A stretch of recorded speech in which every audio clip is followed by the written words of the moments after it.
का क्लास 11 है। कल कहाँ तक बता दिए थे? ऑर्थो सेंटर बता दिए थे ना, दोनों बता दिए थे।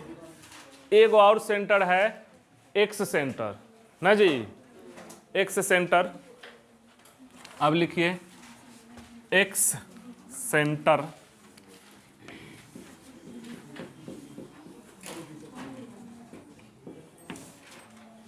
एक्स सेंटर बाह्य केंद्र।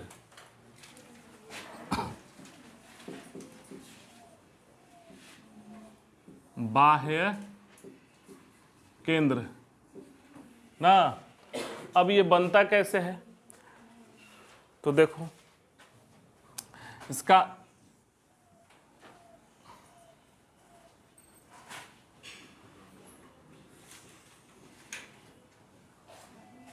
बाह्य क्या पढ़ा रहे हैं हम?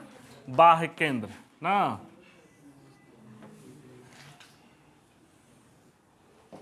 आ जाएगा। ई वाले कोनों को क्या को कहते हैं? बाह्य कोण पढ़ाए हैं। ये क्या है? बाह्य कोण। आई क्या है? अंतः केंद्र। ठीक, बात समझ रहे हैं? इसको समद्विभाजित कर दीजिए, अंदर वाले को ना।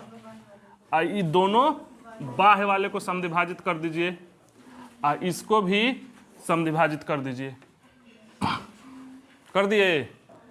अब यानी दो बाह्य एक अंतः केंद्र को समद्विभाजित, किसी त्रिभुज के दो बाह्य और एक अंतः केंद्र को समद्विभाजित किया जाए और तीनों ये रेखाएं जिस बिंदु पर मिले उसी बिंदु का नाम, इसी का क्या नाम है? X centre. यही है एक्स। समझ रहे हो? X centre. क्लियर है? अब अगर एक्स सेंटर है तो सर्किल भी बन सकता है। तो यहां से ऐसे सटेगा, समझ रहे हो? इसमें ये सट जाता है, इस सर्किल बनेगा। इस सर्किल का क्या नाम है? एक्स सर्किल, बाह्य केंद्र। हाँ, एक्स एक्स क्या? चलिए सही है, केंद्र तो है। ठीक है, भावनाओं को समझिए। ठीक, बात समझ रहे हैं? क्लियर है? तो इसका क्या होता है? इसका डायरेक्ट ई ए बी सी, इसको ई कह दिए तो बी ई सी, हाई वाला बी ई सी कोण B E C is equal to हो जाएगा 90 माइनस a/2। अब वहीं गड़बड़ हो गया, 90 माइनस a/2। देखो याद कैसे रखोगे? एगो का होता है प्लस, किसका होता है?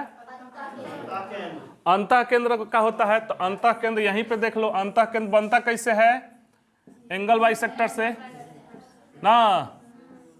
यहो बाइसेक्ट कर दिए, यहो बाइसेक्ट कर दिए, इसी का नाम ना है इन सेंटर। इसका क्या होता है? अगर ए बी सी है, आई है, तो बी आई सी बराबर इसका क्या हो जाएगा? 90 प्लस a/2 होता है। आप ऐसे याद रखो, जो अंदर होगा वो मजबूत होगा, जो अंदर होगा मजबूत होगा, अब मजबूत होगा तो प्लस होगा, बस। नहीं तो बार बार कंफ्यूज करोगे। जो अंदर होगा वो क्या होगा? मजबूत होगा, अंतः केंद्र ना। और जो बाहर होगा वो कमजोर होगा, वो माइनस होगा। माइनस का मतलब कमजोर। बस इसी से याद रखोगे। कोई दिक्कत किसी को? मिटा दें? हाँ, लिख लीजिए इसको। जो अंदर होगा वो क्या होगा?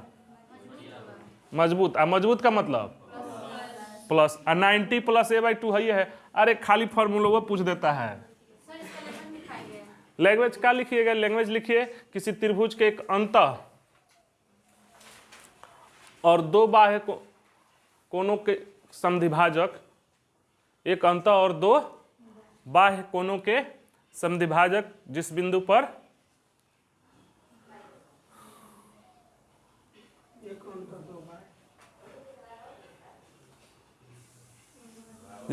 मिलते हैं उसे एक्स सेंटर कहा जाता है। हो गया?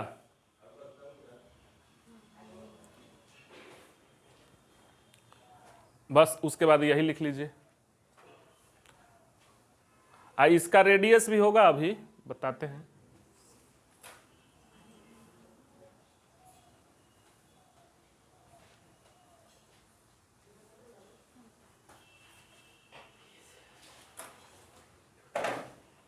इसका भी R1 R2 R3 ऐसे यहीं पे लिख लीजिए, खत्म कर देते हैं। इसका 3 गो होगा, आएगा क्वेश्चन तो क्लियर हो जाएगा। R1 इजिकल टू हो जाएगा त्रिभुज का क्षेत्रफल ना S माइनस ए, अगर ए के सामने वाला पूछ रहा है तो R2 इजिकल टू त्रिभुज का क्षेत्रफल S minus B, R3 is equal to त्रिभुज का क्षेत्रफल S माइनस सी। हाँ, R1 R2 R3 ये भी लिख लीजिए, एक फिगर बनेगा, क्वेश्चन आएगा तो ठीक। R1 इजकल टू त्रिभुज का क्षेत्रफल, S यहाँ क्या है, अर्ध परिमाप है। अब ये क्लियर है तीनों आपका। ये क्वेश्चन में ज्यादा क्लियर हो जाएगा, मिटा दें। एक बार कंपेयर करते हैं सबका। का पढ़ा रहे हैं हम, प्रॉपर्टीज ऑफ ट्रायंगल ना। शुरू से एक बार पहले सेंटर वाले की चर्चा कर लेते हैं। मिटा दें, ऊपर से इधर से मिटा रहे हैं, ठीक।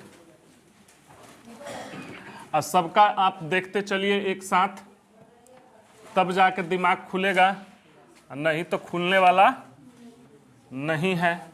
एक पढ़ोगे एक भुला जाओगे। बात समझ रहे हो?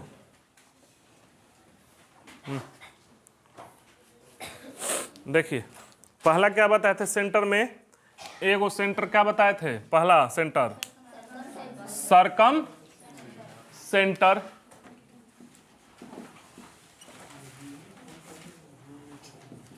सरकम सेंटर। दूसरा सेंटर क्या था, इन सेंटर। तीसरा क्या था, ऑर्थो सेंटर। चौथा सेंटर क्या था, एक्स सेंटर। ये चारों सेंटर में अंतर क्या है, ये क्या है, ये तो ध्यान रखना। ये कैसे बनता है जी, त्रिभुज एबीसी है, ए बी सी कैसे बनता है, त्रिभुज के भुजाओं के लंब समद्विभाजक ना। ये 90, ये 90, ये 90, इसी का बनता है ये। और इसका प्रॉपर्टी क्या बताए थे कि ये क्या होता है, त्रिभुज के कोण से इसकी दूरी क्या होती है, बराबर होती है। कोण से दूरी बराबर होती है। और इसको यहां से एक सर्किल खींचा जा सकता है। इस सर्किल का क्या नाम है, सरकम सर्किल। इसके रेडियस को सरकम रेडियस। इसमें आ जाइए, ये कैसे बनता है जी, किसी त्रिभुज के भुजाओं के कोण समद्विभाजक से ना। इसको बाइसेक्ट कर दिए, इसको बाइसेक्ट कर दिए ना, और इस कोण को बाइसेक्ट कर दिए। इसी का क्या नाम है, इन सेंटर। इसका इधर सरकम सेंटर। अब इसकी प्रॉपर्टी क्या थी जी, है भुजाओं से इसकी दूरी क्या होती है जी, बराबर होती है। और ये जब बराबर है तो एक सर्किल खींचा जा सकता है। इस सर्किल का क्या नाम है, इन सर्किल। इसके रेडियस का ऑर्थो सेंटर कैसे बनता है, ऑर्थो सेंटर बनता कैसे है, त्रिभुज के तीनों हाइट जिस बिंदु पर मिलते हैं, ये हाइट है, लंब खींच दिए, ये भी हाइट है और ये भी हाइट है। इस तरह का क्या है ये ऑर्थो सेंटर। इसका एक और नाम है शीर्ष केंद्र कर लीजिए। ये कैसे बनता है? किसी त्रिभुज के अंदर और दो बाह्य ना को समद्विभाजित कर दे तो ये बनता है एक सेंटर। क्या? ए बी सी आई ए ई हो गया। इसको आई से, इसको ओ से, कोई दिक्कत यहां तक किसी को? अब इसमें आ जाइए। इसका सर्किल है, इसका बी आई सी बराबर कितना होता है? बी ओ सी, कोण बी ओ सी बराबर 2a।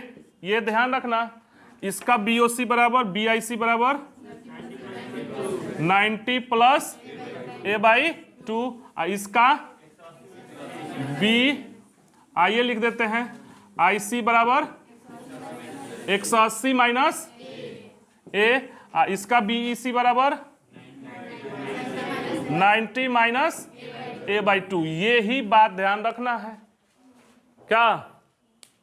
अब इस सर्किल है तो आर भी होगा ना, तो इसका आर क्या होता है? ABC/4 डेल्टा ना। इसका स्मॉल आर क्या होता है? Delta by S. इसमें ऐसा कुछ नहीं है, दूसरा प्रॉपर्टी था इसमें। इसका भी आर इक्वल टू अभी लिखाए थे, R1 इक्वल टू इसका 3 गो होगा A by delta by S minus A, R2 equal to delta by S minus B, R3 equal to delta by S minus C. हो गया? देख रहे हो बी आई सी। अब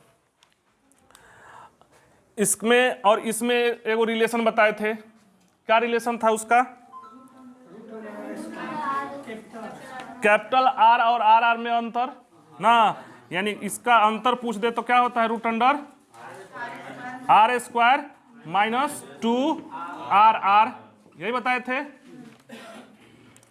परिकेंद्र इसका 2R। ये सब एक साथ रहना चाहिए। चलिए लिखिए, कॉन्ग्रुएंसी ऑफ ट्रायंगल, त्रिभुज की सर्वांग समता। त्रिभुज की सर्वांग समता, ये चारों सेंटर ध्यान रखना।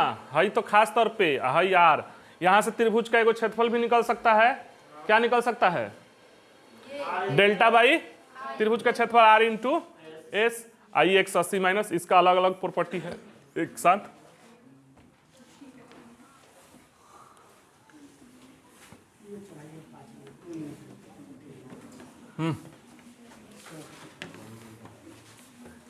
बात समझ रहे हैं? आप लोग को बताए थे ना कि तैयारी किस चीज का करते हैं। ये बात ध्यान रखिएगा कि हम तैयारी किस चीज का करते हैं।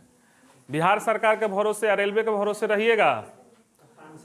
हाँ, मतलब आप ये माइंड सेट कर लेना कि तैयारी किस चीज का करते हो। आप लोग घुमा फिरा के ना एसएससी का ही तैयारी करते हो, भले मानो नहीं तो बिहार सरकार का आएगा नहीं टाइम से, रेलवे का टाइम से आएगा नहीं ना।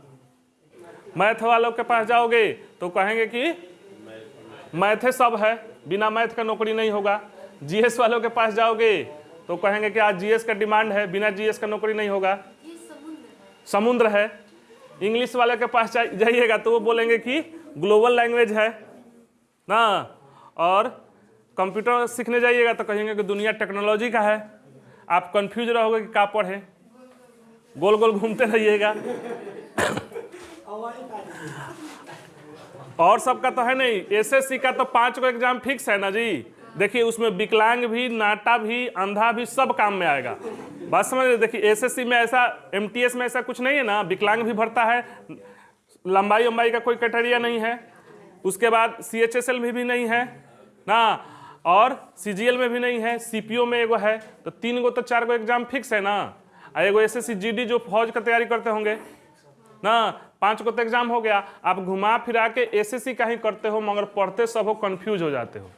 इसलिए जिस चीज का तैयारी करते हो पहले तो ये ध्यान रखिए, है बात नहीं, पहले ये ध्यान रखिए कि हमको तैयारी किस चीज का करना है, समझ रहे हैं। और उसको ध्यान में रखते हुए जो उसका सिलेबस है और जिसमें आप कमजोर हो उस पर ज़्यादा फोकस करो और वही सिलेबस के अंतर्गत पढ़ो। ये नहीं कि ग्लोबल लैंग्वेज है तो इंग्लिश ज़्यादा पढ़ेंगे, बिना जीएस का नौकरी नहीं होगा, और मैथ आएगा तबे सब कुछ आएगा, ऐसा कुछ नहीं है। जो क्राइटेरिया है, जो सिलेबस है, उसी के अंदर देखकर पढ़िए।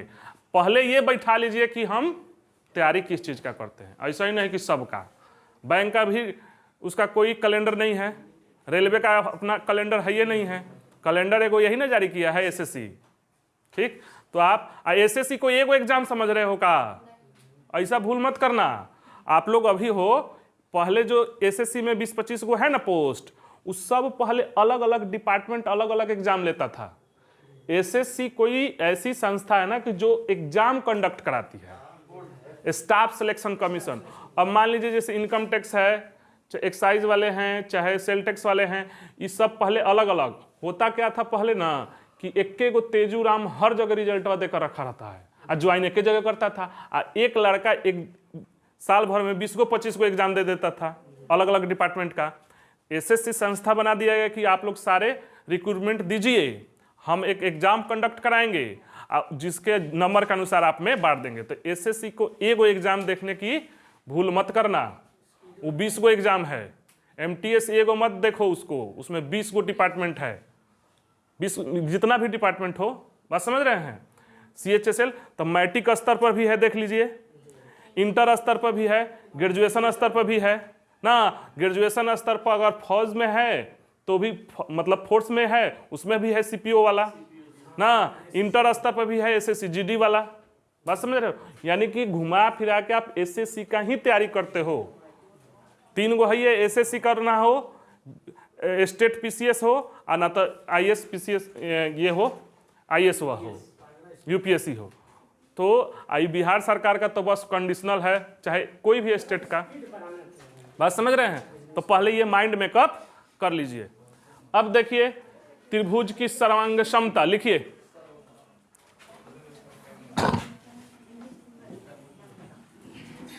समरूपता और सर्वांग क्षमता, त्रिभुज की सर्वांग क्षमता लिखिए। सर्वांग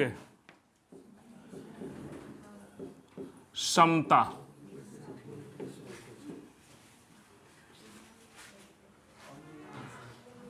ना, कॉन्ग्रुएंसी ऑफ ट्रायंगल,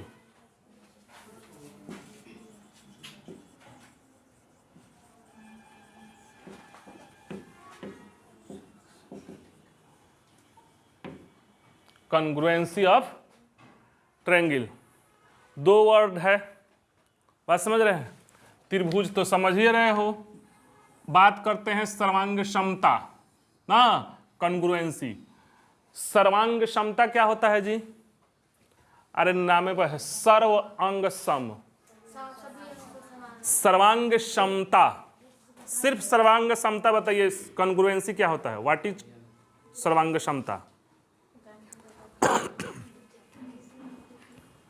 ना बुझा रहा है क्या? बोलिए एग्जाम्पल। हाँ दीजिए।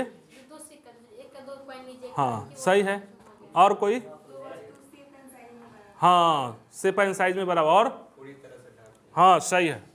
सर्वांग क्षमता भी त्रिभुज के नहीं, सर्वांग क्षमता समझा रहे हैं।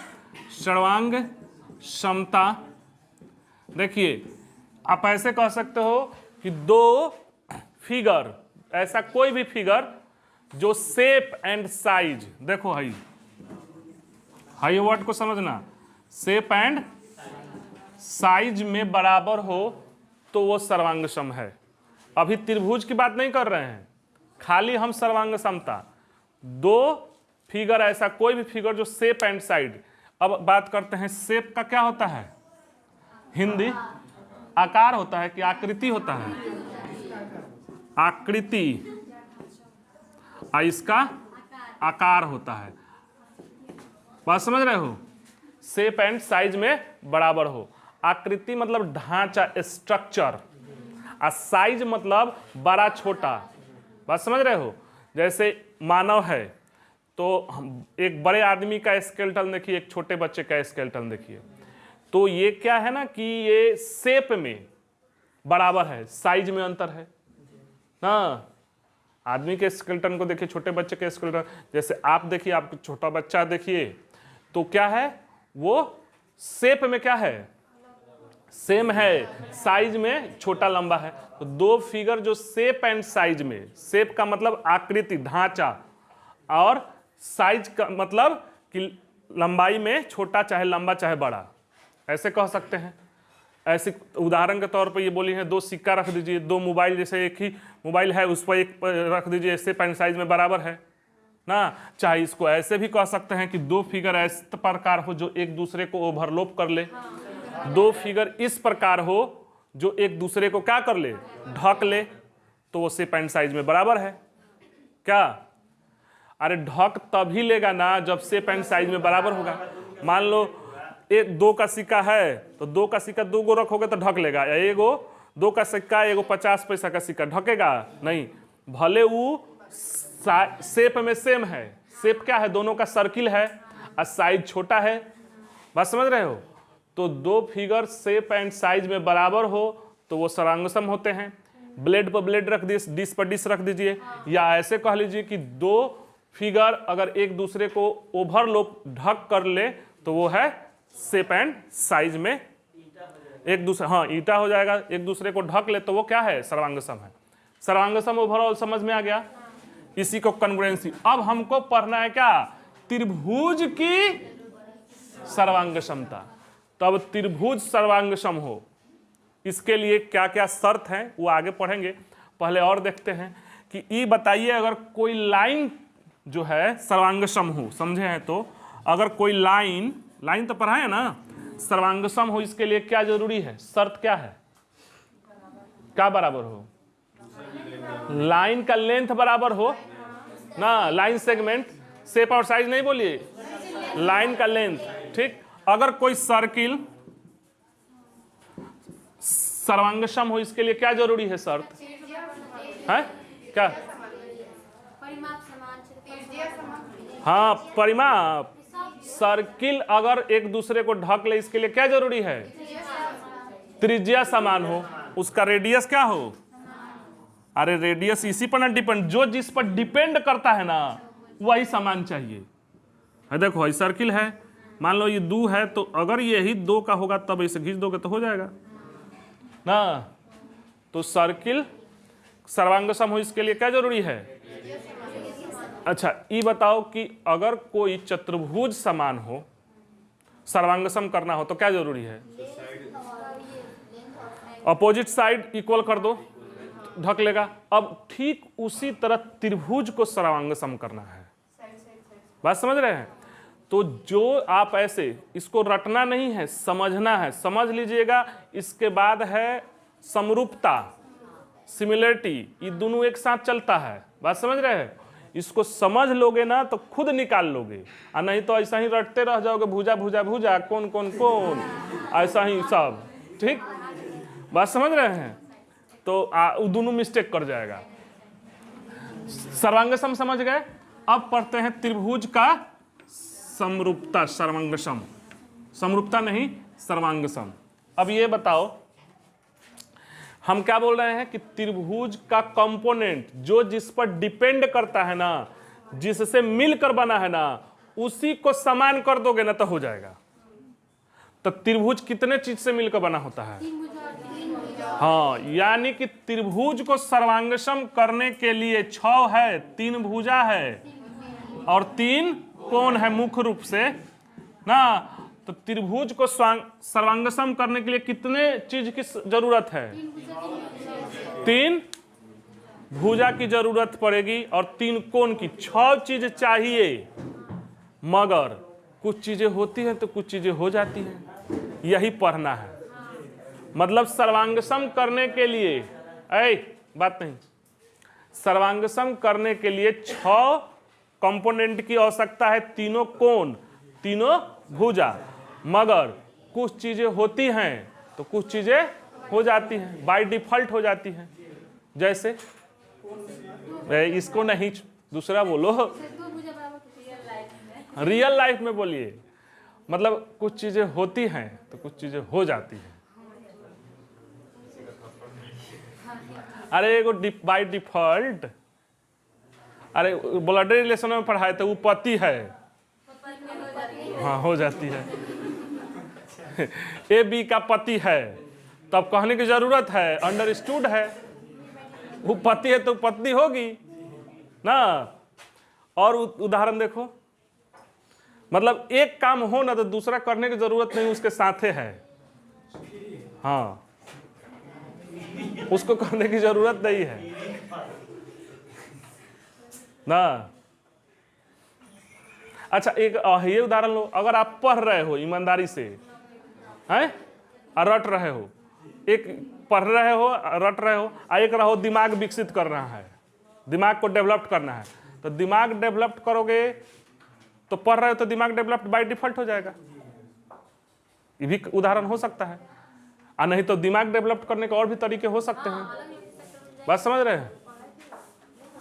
तो उसी तरह है, अब वो शर्त को देखना है, क्या देखना है, वो शर्त को देखना है कि तीन ही चीज को हमको चाहिए 6 मगर 3, वही शर्त ध्यान रखना है। तो पहला हम शर्त लिख रहे हैं, वो लिखिए, यही पूछा जाता है, वो है side angle side, side angle side, इसको लिखते हैं, आप पढ़े होंगे भुजा, बात समझ रहे हो, कोण और भुजा। अच्छा इसके लिखने में भी अंतर है, लिखे है ना, एस एस ए नहीं लिखे हैं, एस ए एस लिखे हैं, साइड एंगल साइड।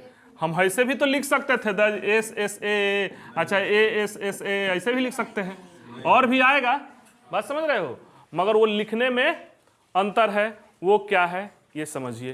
तो ये क्या कह रहा है ना कि यदि सर्वांगसम एक के ले होगा जी, तो देखो कैसे दूगो होगा, तो जब भी बोलोगे तो ऐसे बोलोगे, देखो इसी को देख कर बोलना है। यदि किसी त्रिभुज के 2 साइड बोल रहे हो और उनके बीच का कोण, बीच में है ना, रटना नहीं समझना, यदि किसी त्रिभुज के 2 साइड और उनके बीच का कोण क्रमशः, क्रमशः बोल रहे हैं, जिस रेस्पेक्ट में इधर उस रेस्पेक्ट में उधर, क्रमशः दूसरे त्रिभुज के 2 साइड और उनके बीच का कोण बराबर हो तो त्रिभुज सर्वांगसम होते हैं।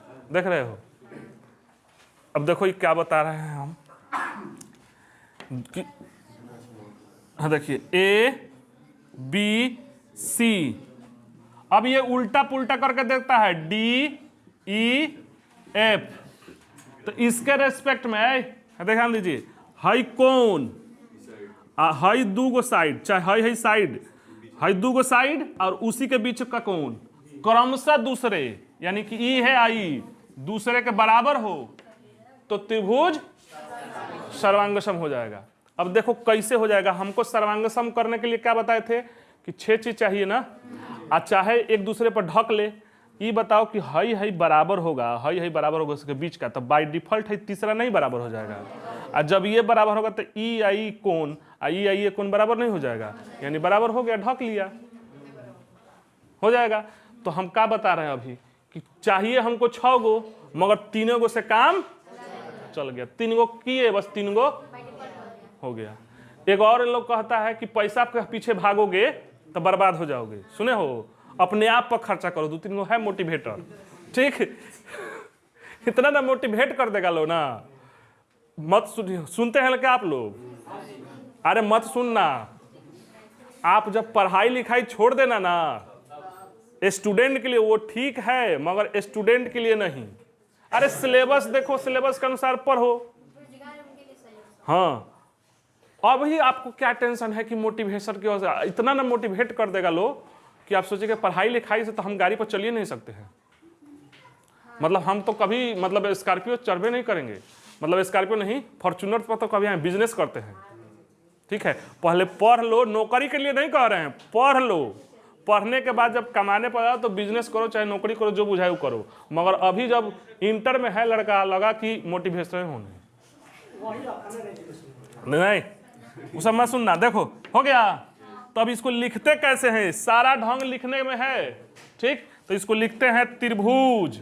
देखो ABC, ठीक, हाई चिन्ह है काची का, त्रिभुज DEF। हो गया। यानी कि अब लिखाना पड़ेगा कि लिख लीजिएगा, लिख लीजिएगा आप लोग कि यदि किसी त्रिभुज के दो कोण और दो भुजा और उसके बीच का कोण क्रमशः दूसरे त्रिभुज के दो कोण और उनके बीच का दो भुजा और उनके बीच का कोण बराबर हो तो क्या हो, त्रिभुज सर्वांग सम होते हैं। ठीक, दूसरा एक हो गया, ये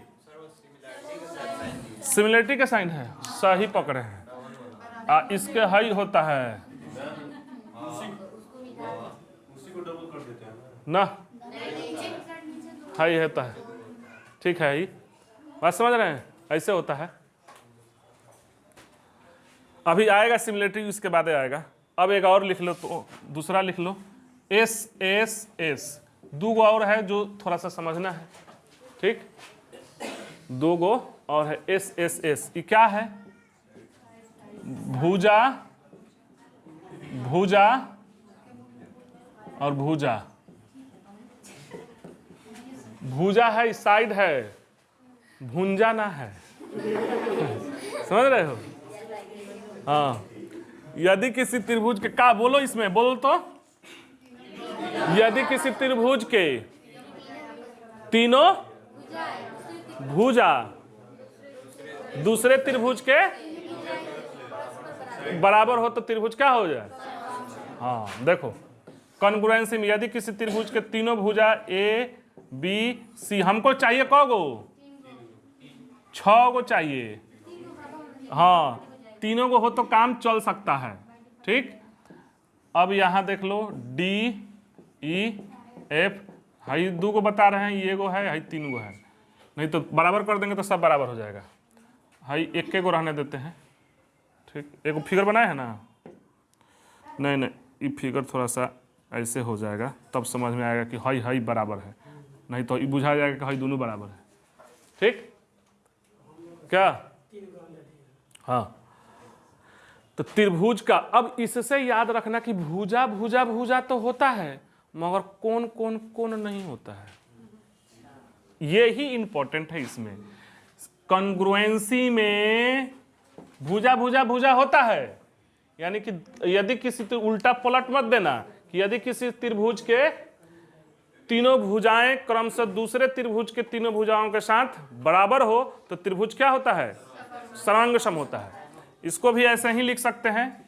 ठीक, मगर इससे याद रखना कि ए नहीं होता है, ये नहीं होता है। अब देखो कैसे नहीं होगा, ए आपको दिमाग में लग रहा होगा कि ये साइड साइड साइड है तो एक दूसरे को ढक लेगा, तो कोनो कोनो कोनो ढक लेगा ना, ये नहीं होता है। अब मान लो कर चलो, यहाँ लिख रहे हैं इसको, ठीक, कि ये है एक त्रिभुज ना, एगो छोट ऐसे बना दिए इक्विलेटरल, इसका भी 60, इसका भी 60, इसका भी 60, अब बड़ का भी 60, ये भी 60, ये भी 60, ऐसे हो सकता है, हैं?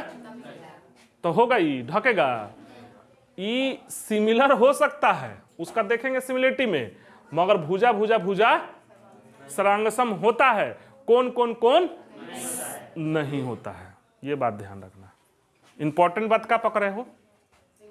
एंगल एंगल एंगल नहीं होता है। ठीक, दो गो होगा, हो जाएगा, बात समझ रहे हो, मगर तीनों एंगल नहीं होगा। दो गो क्लियर हो गया।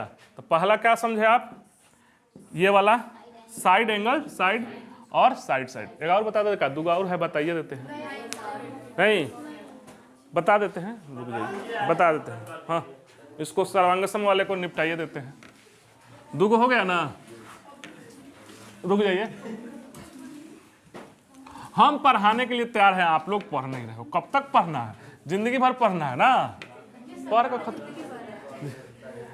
कर खत्म कीजिए। अब देखिए तीसरा जो है वो क्या कहता है, तीसरा है आपका एंगल एंगल साइड। देखो एंगल एंगल साइड, दो गो एंगल, चाहे ऐसे, इसको थोड़ा सा ठीक से ध्यान रखना, चाहे एंगल साइड एंगल, ये दोनों है, हाँ दोनों है। कोण कोण भुजा, चाहे कोण कोण भुजा, कोण भुजा कोण। ऐसे भी इसको कहा जा सकता है कि यदि किसी त्रिभुज के दो कोण और उसके बीच की भुजा, देखना ठीक से, दो कोण यानी ये हाई हाई हाई बराबर है, ए बी सी, ये देख लीजिए डी ई एफ, ये कोण और उसके बीच की भुजा, चाहे चाहे बोल रहे हैं, ठीक, चाहे दो कोई कोण और एगो साइड बराबर हो तो भी त्रिभुज क्या हो जाएगा, सर्वांगसम हो जाएगा, ठीक। बशर्ते के को ध्यान रखना कि एंगल एंगल एंगल नहीं होता है, ठीक, समझ में आया, एंगल एंगल एंगल नहीं होता है, दोनों है। और एगो चौथा है RHS, ये राइट ट्रायंगल में होता है। यदि किसी त्रिभुज का दो साइड ना, दो साइड नहीं, एक साइड और एक हाइपोटेनस ना बराबर हो तो त्रिभुज क्या हो जाएगा, सर्वांगसम हो जाएगा। A B C D E F. Right triangle में ऐसे ध्यान रखना कि एगो हाइपोटेनस, अब पी बी एच होता है तो हाइपोटेनस के साथ पी चाहे बी अगर बराबर हो तो त्रिभुज क्या हो जाएगा, सर्वांगसम हो जाएगा। क्लियर है सर्वांगसम? अब सर्वांगसम क्लियर, यही चार गो है। तो एक बार फिर से देख लेते हैं, रिकैप कर लेते हैं, मिटा दें। मेन पढ़ना है सिमिलरिटी, ठीक है, मिटाते हैं इसको।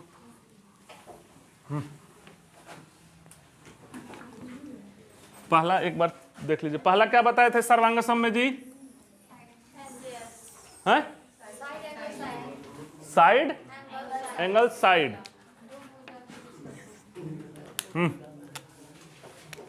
Side angle side. यदि किसी त्रिभुज के दो साइड और उनके बीच की कोण बराबर हो तो त्रिभुज क्रमशः दूसरे त्रिभुज के बराबर हो तो त्रिभुज क्या हो जाएगा।